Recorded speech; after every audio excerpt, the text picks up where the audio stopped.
Kalau umat itu lebih kepada menunjuk sesuatu yang sifatnya ideologis.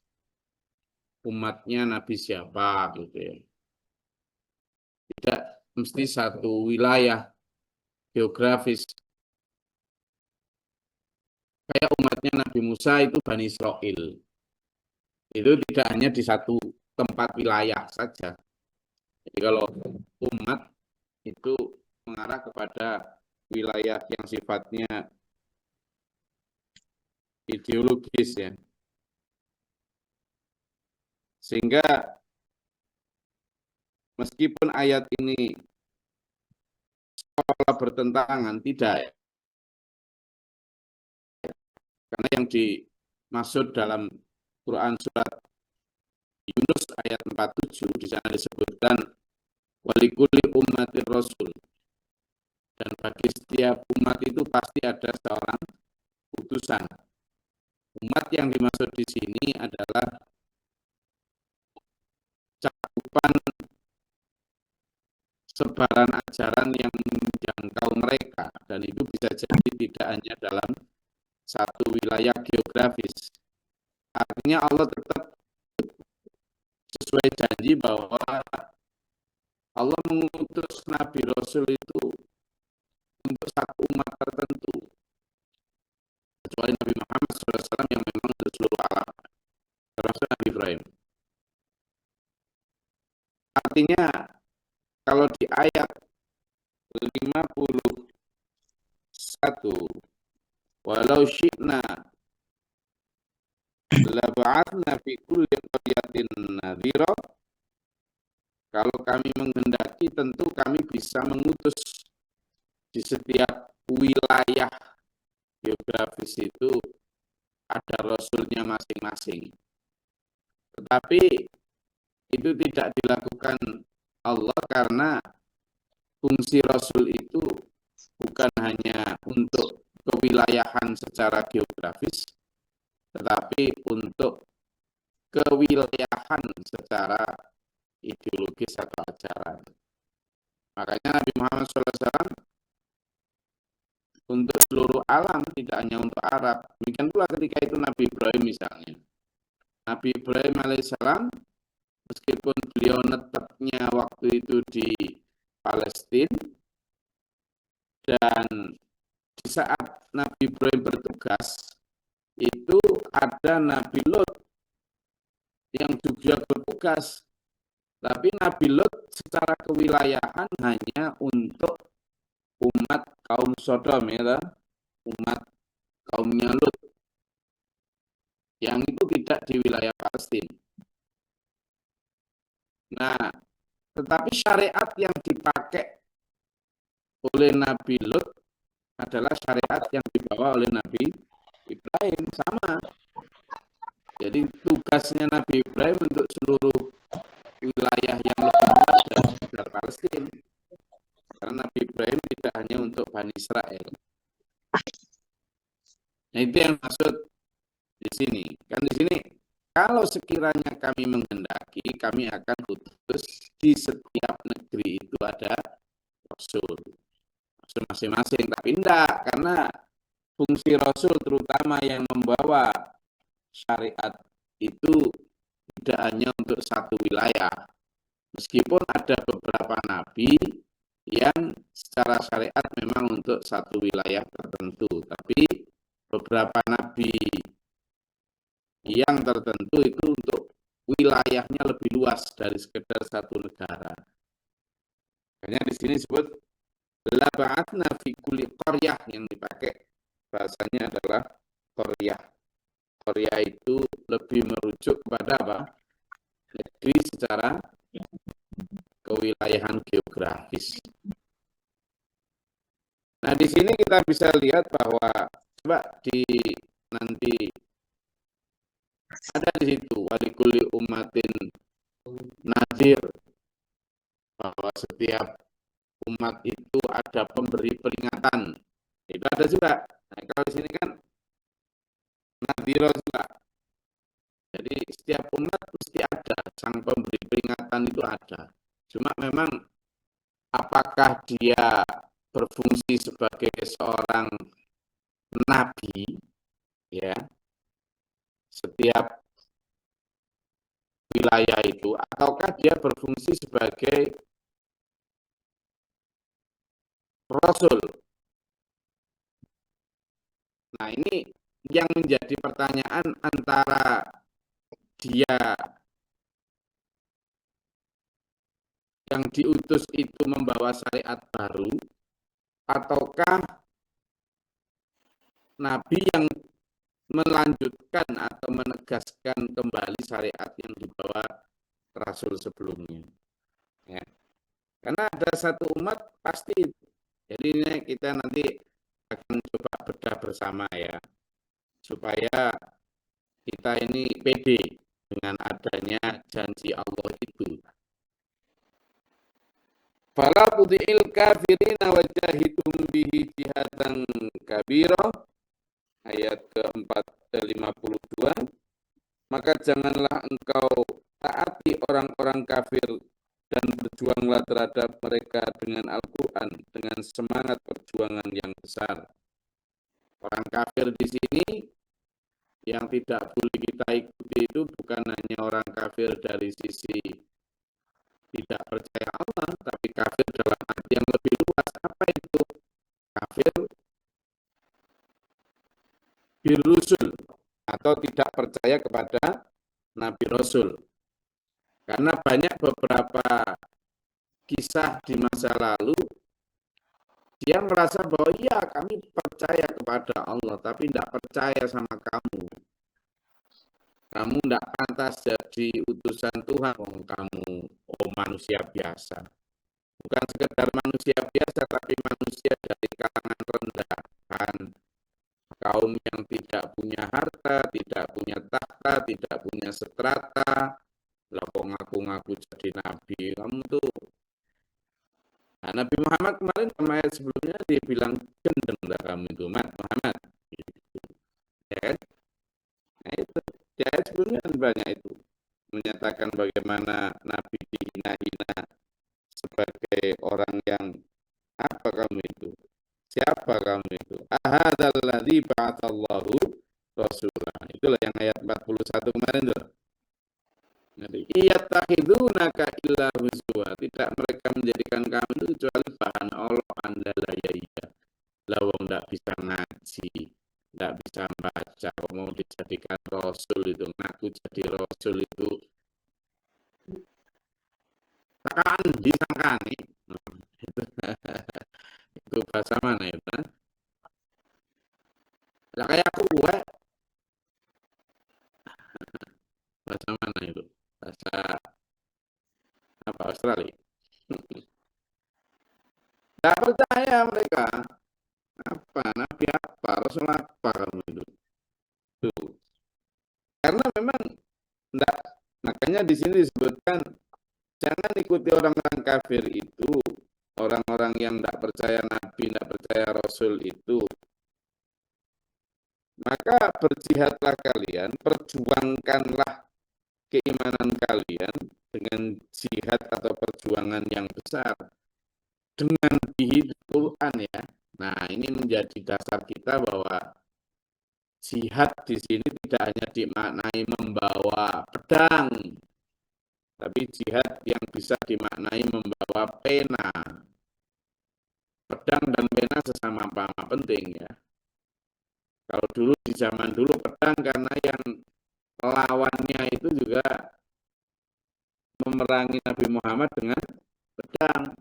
Nah, kalau sekarang ini lawannya dengan pena. Kalaupun nggak pena sekarang dengan keyboard, apa? Dengan touch HP.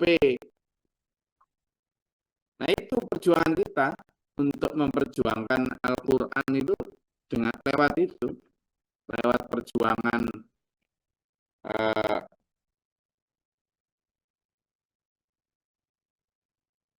bagaimana kita menyebarkan nilai-nilai Al-Quran,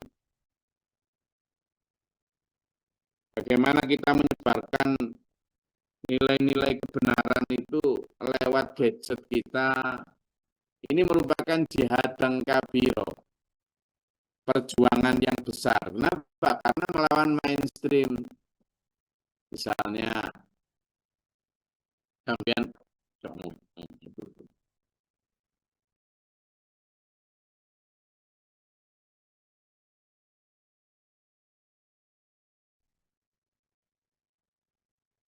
yang berseliweran di beranda HP kita itu apa biasanya? Yang paling banyak itu tentang apa coba? Apa coba? Yang berseliweran itu loh di halaman layar HP kita itu apa?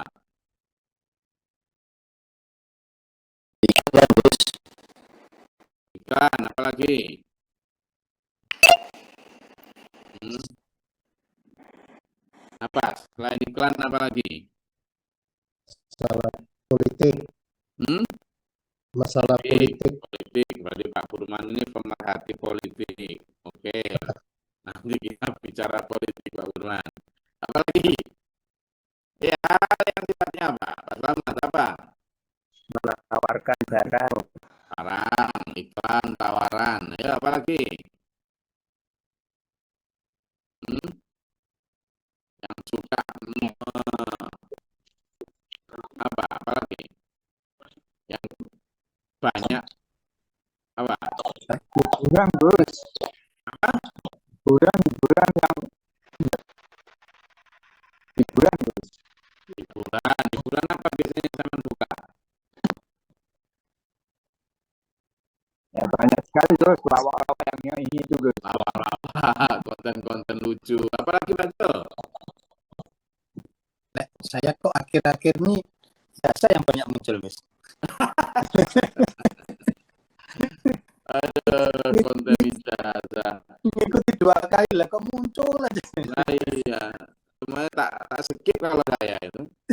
Soalnya saya punya ijazah yang benar-benar anu original mulai dari SD sampai S3. Ini bentar lagi mau profesor. Asli semua Gimana coba? Tinggal tunjukkan aja. Apa Pak Bagel? Tinggal tunjukkan aja loh itu. Sudah. Makanya saya mau malas bahas. Nah makanya sampai biar tidak ini kita lawan pemberitaan-pemberitaan nggak penting itu dengan pemberitaan Quran. Ini di wajahidum. Wahai Juwarno, wahai Glory, wahai Bakrul kata Allah, wahai Abdullah, wahai Mahmud, wahai Burman, kamu itu falatutil kafirin, jangan ikut itu berita-berita mainstream, tawaran-tawaran nggak jelas, berita yang bikin kamu lupa Allah itu jangan, itu melupakan kamu dari Allah. Dan wajah hidung bihi, kamu berjihadlah dengan Quran itu untuk melawan itu, karena itu jihad dan kabirah. Dengan cara apa? Ya ayo kita lawan dengan memperbanyak masukan, upload hal-hal yang positif dari firman-firman Allah, dari pelajaran-pelajaran kayak gini. Hari ini kita misalnya dapat pelajaran dari ayat 52 sampai nanti 55. Apa hal-hal penting? Stresnya apa coba? Nanti kita highlight. Nah itu yang saya menjadikan apa semacam peluru-peluru yang bisa menembak iklan-iklannya Dajjal digital itu. Itu jihad kita sekarang di sana. Jihad kita itu dan memang ya perlu sama nanti akan dicaci. Kalau enggak, apa sih itu biasa. Masih mending kita cuma dicaci lewat lisan. Lalu Nabi Muhammad SAW bersama pasukannya karena membawa pedang yang lebaran menuju beliau apa? Anak panah, ombak, itu tidak hanya diludahi. Artinya kita kalau memang menyatu di bumi ya ayo siap, ya kan? Tuh. Wa huwa alladhi marajal bahraini hadza 'adbun furatu wa hadza milhun ujajun wa ja'alna bainahuma barzakhan wa hijran mahjura. Nah, ini nanti saya akan tampilkan videonya ya. Betapa 1500 tahun yang lalu bahkan Nabi Muhammad SAW yang belum pernah travel ke tempat itu ya, dan juga belum banyak orang tahu itu benar-benar ada. Ada dua lautan yang terpisah secara material. Luar biasa. Laut yang di tengah-tengahnya itu satunya itu berwarna coklat ya agak keruh gitu, yang berwarna biru kehijau-hijauan bening, satunya itu rasanya sangat asin dan pahit, pekat dan tak pahit, satunya asin banget. Itu belum ada waktu itu, tapi sama Allah sudah diberitahu. Dan itu hanya untuk menunjukkan betapa maha kuasanya Allah. Bahro ini, dua lautan yang terpisah oleh hijrah mahjuro. Di sini disebut sebagai hijrah mahjuro. Ada batas yang tidak tertembus. Nggak bisa campur, coba bayangkan.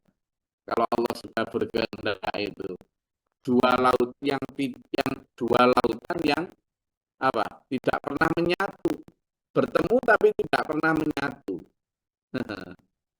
Ini kalau nggak karena kuasa Allah, kok bisa gitu kan? Al-Quran itu dan fakta ilmiah yang benar-benar satu kejadian yang diceritakan oleh Nabi Muhammad SAW lewat Al-Quran sekian ribu tahun yang lalu. Ini kita tunjukkan ya videonya, nah, biar kita lihat bersama tentang hal ini. Yes. Enggak ya, kita lihat ini.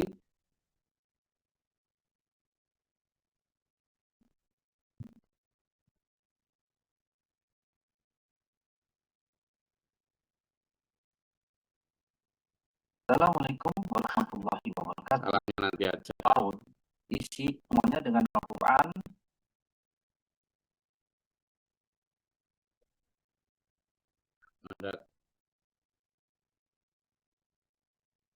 Mana ya, apa? Mandek ininya. Berhenti. Mandek itu memang berhenti saat dulu. Saat dulu yang Berbagai pengetahuan yang mungkin akan terhubung. Yang namanya mandek itu berhenti. Ini. Antara kedua. Karena itu diterangkan juga. Coba. Dua lautan mengalir. Yang kedua kemudian bertemu. Coba kita buka dulu di surat Ar-Rahman ayat 20, 19 sampai 20. Ini ada kaitannya dengan ayat yang sedang kita bahas. Coba. Surat Ar-Rahman ayat 19 sampai 20. Coba dibuka dulu. Dan kita juga belajar tentang kehebatan Al-Quran. Sehingga kita ngaji tentang sesuatu yang sangat hebat tiap pagi ini kita ini. Dah, ketemu surat Ar-Rahman ayat 19 sampai 20. Bismillahirrahmanirrahim. Ar-Rahman ayat 19-20. Dia membiarkan laut mengalir yang kemudian keduanya bertemu. Di antara keduanya ada batas yang tidak dilampaui oleh masing-masing. Nah, ini kaitannya dengan surat Al-Furqan yang sedang kita pelajari.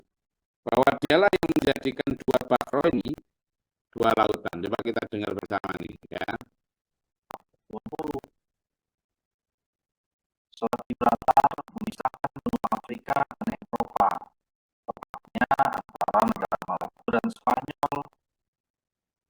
Penjelasan secara fisika modern terkait fenomena ini baru ada dari abad 20 Masehi oleh ahli Australia. Para ilmuwan menjelaskan karena Selat Gibraltar merupakan pertemuan antara dua laut yang berbeda, yaitu Laut Atlantik dan Laut Pasifik, maka ada fenomena menarik yang terjadi di sana. Kedua air laut bertemu, namun kedua jenis air tersebut tidak bercampur, dan garis batasnya pun dapat terlihat jelas. Fenomena ini disebut Hayward Line. Air laut dari Lautan Atlantik memasuki Laut Mediterania atau Laut Tengah melalui Selat Gibraltar. Keduanya mempunyai karakteristik yang berbeda. Suhu air berbeda, kadar garamnya beda, kerapatan air pun beda. Waktu kedua air itu bertemu di Selat Gibraltar, karakter air dari masing-masing laut tidak berubah. Air laut di Laut Tengah memiliki kerapatan dan kadar garam yang lebih tinggi dari air laut yang ada di Samudra Atlantik. Nah, ini bisa kita lihat nih. Ini air laut yang disebut Quran di sini sebagai hadza anbun furatun wa hadza mihun ujajun. Ini yang satunya agak butek ini, yang satunya biru ini. Air akan bergerak dari kerapatan tinggi ke daerah kerapatan air yang lebih rendah, sehingga arus di Selat Gibraltar bergerak ke barat menuju Samudra Atlantik. Terlihat dengan jelas mana air yang berasal dari Laut Atlantik dan mana air yang berasal dari Laut Tengah. Dilihat dari warnanya, kedua air itu berbeda. Air laut dari Samudra Atlantik berwarna biru lebih cerah, sedang air laut dari Laut Tengah berwarna lebih gelap. Fenomena bertemunya dua air laut namun tidak bercampur juga disebabkan karena gaya fisika yang disebut tegangan permukaan. Para ahli kelautan menemukan bahwa air dari laut-laut yang bersebelahan memiliki perbedaan massa jenis. Karena perbedaan massa jenis ini, tegangan permukaan mencegah dua lautan untuk saling bercampur, seolah-olah terdapat dinding tipis yang memisahkan keduanya. Nah, jadi di situ secara ilmiah disebutkan tentang wahidram mahjura wa ja'ala bainahuma barzakha wa hijram mahjura. Dan Allah juga yang menciptakan batas itu, yang manusia tidak mungkin bisa dua cairan yang sama. Pembatas yang ada di antara pertemuan dua jenis air Coba itu lihat nih, persis kan? dijelaskan 14 abad yang lalu di dalam Al-Quran yang mulia. Allah berfirman, dan dialah Allah yang membiarkan dua laut mengalir berdampingan, yang ini tawar lagi segar dan yang lain asin lagi pahit. Dan dialah Allah jadikan antara keduanya dinding dan batas yang menghalangi. Quran Surat Al-Furqan ayat 53. Nah, teman-teman, inilah fenomena alam yang menjadi pertanda kebenaran Al-Quran. Jadi itu tadi menunjukkan betapa Al-Quran yang kita sekarang tiap pagi pelajari ini suatu yang sangat penting dan secara empiris, secara saintis terbukti. Jadi kita ini tidak mempelajari ilmu atau kitab yang omong kosong. Justru kita ini mempelajari sesuatu yang secara ilmiah sudah terbukti. Ya, jadi makanya ayo tetap semangat, ya. Bahwa ladzi marajal bahraini hadza 'adun furat wa hadza milhun ujaj. Yang ini tawar lagi bening, cerah, yang satunya buket tapi asin pahit. Terus nggak percaya saya, ya sudah, ayo kapan ke sana kita, ya? Kapan nanti ke sana kita ke Selat Gibraltar. Nah. Ya mau sana? Jangan hanya lewat di atasnya jegur. Mau katanya mau ngerasain. Ya kan? Nanti nyelam sama saya. Iya, jadi wa alladzi khalaqa minal ma'i basyaran faja'alahu nasaban wa sihran wa kana rabbuka qadiran. Dia jugalah Allah yang menciptakan manusia dari air. Air maksudnya cairan, ya. Dan menjadikan dari manusia dari air itu kemudian ada nasaban, berketurunan, dan juga wasihran. Apa yang maksud sihran? Sihran adalah musahara. Musahara itu pernikahan.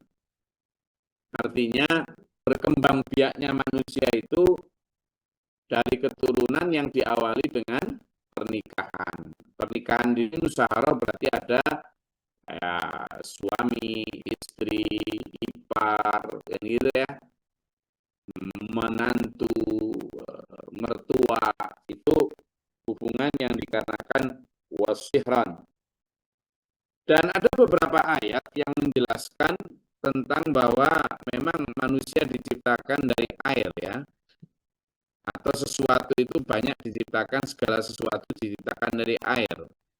Terutama yang segala sesuatu itu disebutkan di dalam surat Al-Anbiya. Coba dibuka surat Al-Anbiya ayat 30. Itu memang diciptakan dari air. Monggo surat Al-Anbiya ayat 30.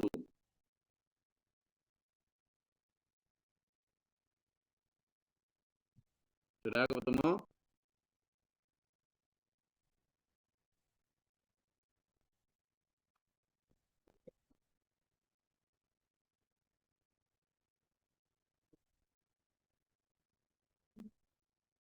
Oke.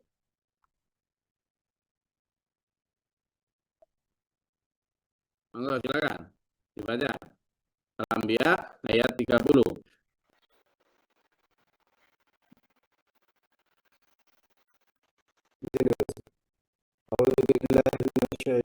Bismillahirrahmanirrahim. Apakah orang-orang kafir tidak mengetahui bahwa langit dan bumi keduanya dahulu menyatu, kemudian kami memisahkan keduanya, dan kami menjadikan segala sesuatu yang hidup berasal dari air itu. Maka tidakkah mereka beriman? Ya, dan kemudian itu dari air ya.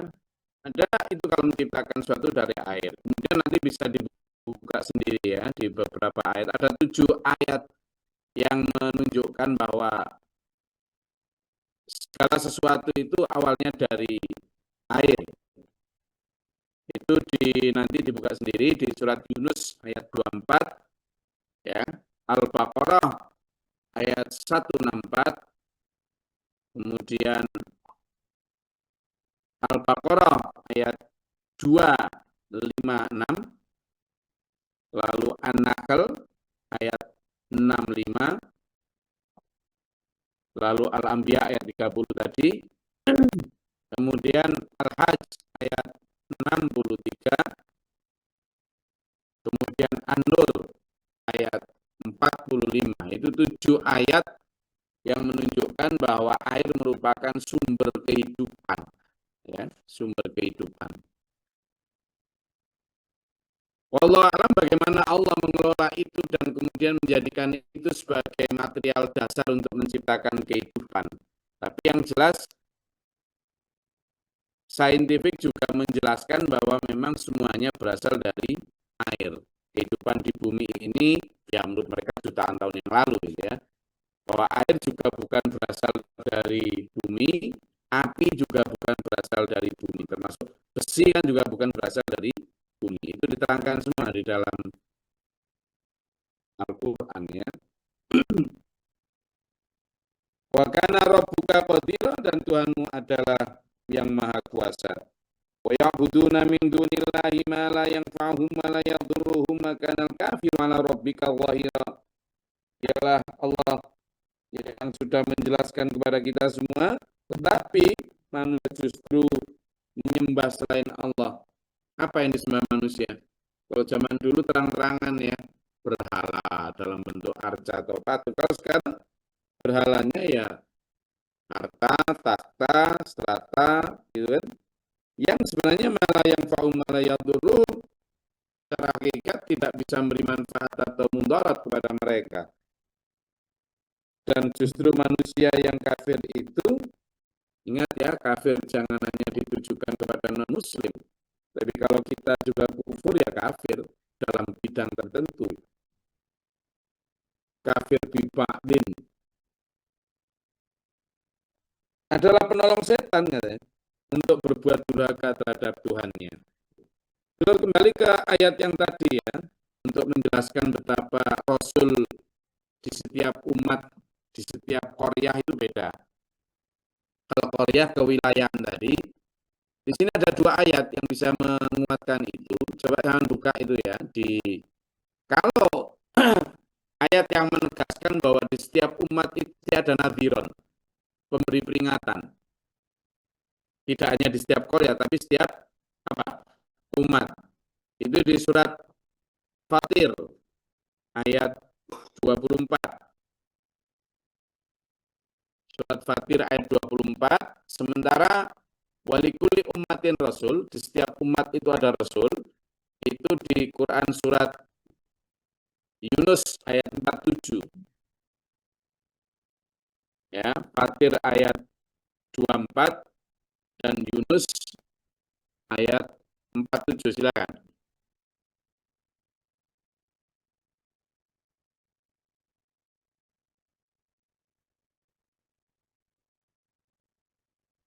Monggo.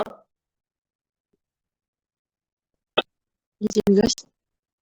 Monggo. A'udzubillahiminasyaitonirrajim. Bismillahirrahmanirrahim. Sesungguhnya Fatir 24. Sesungguhnya kami mengutus kamu dengan membawa kebenaran sebagai pembawa berita gembira dan sebagai pemberi peringatan. Dan tidak ada suatu umat pun melainkan telah ada padanya seorang pemberi peringatan. Shadaqallahul Adzim. Nah, yang dibaca Bu Mila tadi, tidak ada satu umat pun yang tidak kami beri pemberi peringatan nadhiron. Ada pasti. Nah, ini menjadi janji Allah dan menjadi dasar kita bahwa tidak ada satu belahan dunia dimanapun umat yang tidak dikirim Nabi Rasul. Jadi Nabi Rasul itu nggak mungkin kalau kemudian hanya monopoli di Arab saja, pasti keliru. Sudah pasti. Artinya sangat mungkin dulu di Meksiko, di Afrika sana, ada Nabi Rasul yang secara kewilayahan geografis mungkin hanya diutus di daerah tersebut dengan syariat yang mungkin berbeda juga sesuai dengan kondisi zaman dan kulturnya masing-masing, begitu. Dan itu dikuatkan di dalam surat Yunus ayat 47. Silakan. Siapa yang ya, silakan Makassar. Ya. A'udzubillahiminasyaitonirrajim. Bismillahirrahmanirrahim. Tiap-tiap umat mempunyai rasul, maka apabila telah datang rasul mereka, diberikanlah keputusan antara mereka dengan adil dan mereka sedikit pun tidak dianiaya. Setiap umat ada rasul, gitu ya. Jadi ini menunjukkan bahwa ada umat yang berkata, ya Allah, dulu saya tidak ada Nabi Rasul. Nah, biar nggak berkata begitu, ternyata semua umat pasti ada Rasul. Karena ada nanti di akhirat itu yang protes sama Allah. Dulu saya nggak dikirim Nabi Rasul, ya Allah. Gitu. Enggak, pasti dikirim. Kamu aja yang nggak mau nyari. Kamu aja yang nggak giat mencari kebenaran sejati. Oke, sampai di situ. Monggo, kalau ada yang mau ditanyakan atau disampaikan, silakan.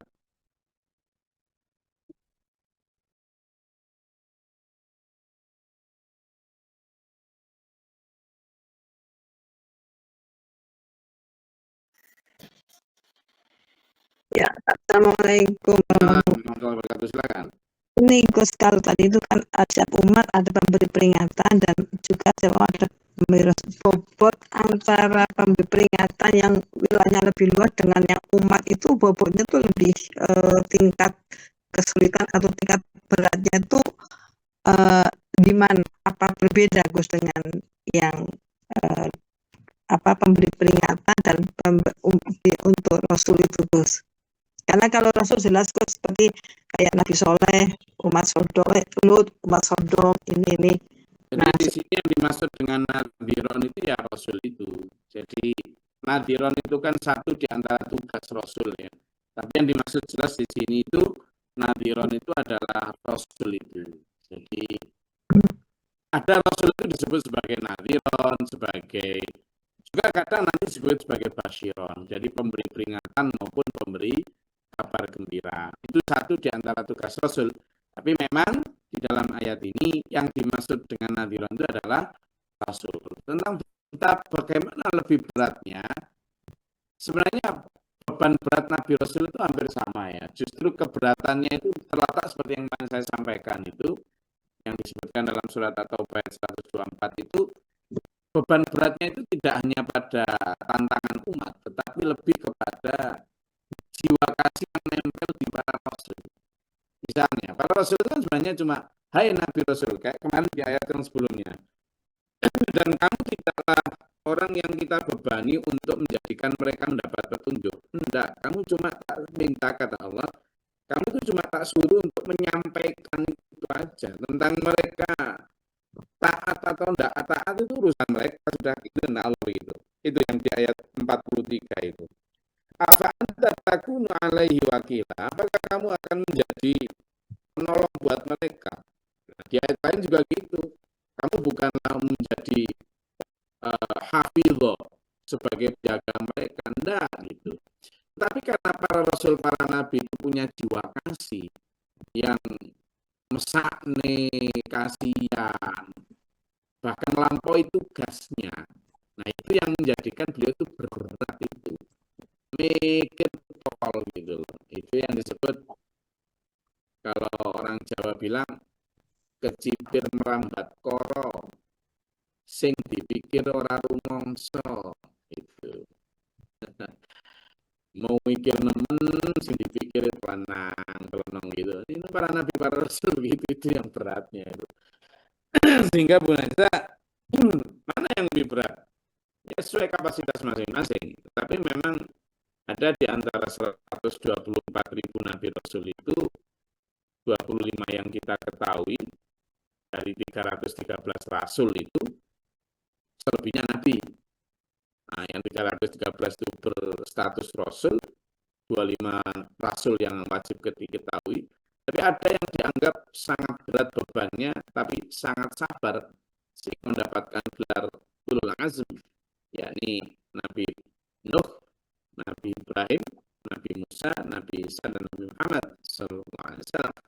Itu 5 nabi utama yang disebut ulul azmi karena tingkat kesabaran mereka yang tentu disesuaikan dengan tingkat beban berat yang mereka hadapi, gitu ya. Ya. Karena itu. Ya. Nah kita kalau dari tadi itu beban berat ya, terakhir sebelum ada yang mau sampaikan lagi? Yang mau tanya lagi? Kalau Imam Mahdi itu untuk satu umat, satu negeri, atau untuk seluruh dunia? Kalau Imam Mahdi jelas dalam beberapa hadis itu adalah yang akan menyelesaikan persoalan di dunia. Artinya kenapa? Karena dia melanjutkan syariatnya Nabi Muhammad SAW. Tentu syariat Nabi Muhammad SAW adalah rahmatan lil alamin, untuk seluruh alam. Imam Mahdi bukan kewilayahan secara geografis, Imam Mahdi itu kewilayahan secara ideologis, dan itu mencakup seluruh umat. Karena nanti syariat itu yang berlaku untuk seluruh umat manusia. Itu Imam Mahdi. Dia bukan Nabi Rasul, tetapi dia adalah memang melanjutkan apa yang menjadi syariatnya Rasulullah Muhammad SAW. Oke, saya akhiri kajian kita dengan ini. Wajahidhum bi jihatan kabiro. Kita mendapatkan tugas untuk berjihad dengan Quran. Berarti kita diperintah untuk berdakwah nih. Siap berdakwah?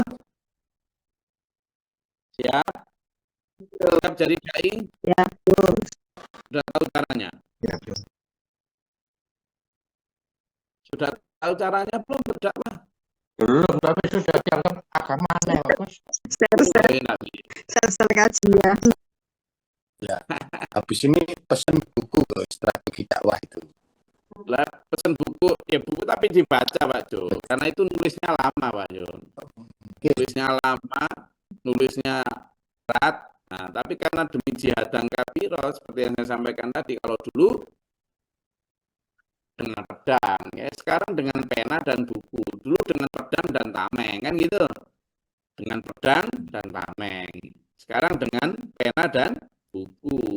Dengan keyboard, dengan itu. Nah, penanya saya yang nulis, bukunya sampean yang baca, sampean yang nyebarkan. Di situ diatur itu Pak Jo caranya. Pak Jo kalau berdakwah di tengah komunitas para penjual mobil itu ya apa, diterangkan semua itu. Jadi mudah-mudahan bermanfaat semua ya. Alhamdulillah. Izin guys. Ya. Nanti kalau misalkan insya Allah dulur-dulur sudah pada memiliki, kemudian ada jeda waktu baca, nanti perlu kita bedah lewat panjenengan guys. Oke, karena ini ada permintaan dari Pak Jo, gini aja lah. Kajian karena itu kan harus ada pelatihannya sebenarnya ya, tapi nggak apa-apa. Nanti gini aja, kita bikin kelas pelatihan strategi dakwah secara online. Nanti kita ambil malam gitu ya, selama mungkin pada saat Ramadan atau apa, khusus untuk membedah buku itu. Artinya nanti zaman baca buku itu, lalu kalau ada pertanyaan-pertanyaan di dalamnya, kita bedah bab per bab. Gimana sih caranya kalau berdakwah begini, kalau ada tantangan seperti ini, seperti apa, segala macam. Kalau saya habis ngaji gini pengen nyampaikan ke keluarga, ke teman itu caranya gimana, itu kan nanti pasti ada muncul tuh. Tetapi setelah membaca, ya udah gini aja nanti insya Allah lah kita adakan kelas itu Zoom atau apa secara online dan kita bahas lebih dalam bagaimana cara jihad dan kabiro ini agar kita juga tidak hanya menjadi orang yang diam tetapi juga memperjuangkan Al-Quran ini ya. Oke, sepakat aja. Ini sampul bukunya ini nanti insya Allah bisa dimiliki dulu untuk kita bahas bersama. Kemudian Allah Muhammad kita selalu menuntun kita, memberikan kita, syaitan dan mendoakan Islam dan dunia akhirat di dunia wal akhirah. Amin. Allahumma sholli wa sallim ala rasulillah. Allahumma fil mu'minin wal mu'minat wal muslimin. Allahumma qina bi anaka ta'afina wa ta'ala. Barik Allah.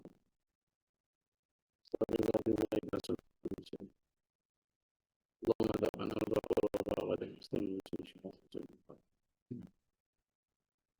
ربنا ولا تجعلنا في القوم الظالمين ربنا من خلقنا ما شاهدين ربنا لا تزغ قلوبنا بعد إذ هديتنا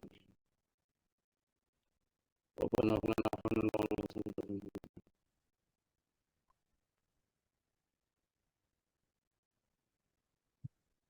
ربي أعوذ بك من شر الشيطان الرجيم ربي أعوذ بالله ربنا اجعلنا مسلمين لك ومن ذريتنا سنة الغالين وسنة الغالين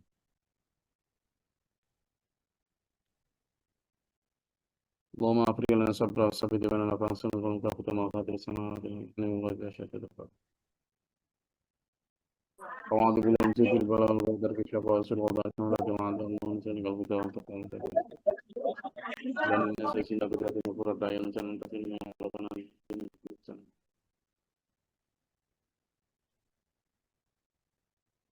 Bismillahirrahmanirrahim. Buku ini beda dengan buku yang konstruksi sosial ya. Kalau konstruksi sosial itu memang buku ilmiah soalnya, jadi bahasanya terlalu tinggi mungkin dan sulit dipahami. Tapi kalau ini insya Allah bukunya meskipun masih ilmiah tetapi bahasanya lebih sederhana dan lebih mudah dipahami untuk seluruh kalangan insya Allah. Jadi meskipun ini 600 halaman tetapi sudah dibagi dalam beberapa bagian sehingga insya Allah lebih mudah dipahami. Assalamualaikum warahmatullahi wabarakatuh. Waalaikumsalam. Bismillahirrahmanirrahim.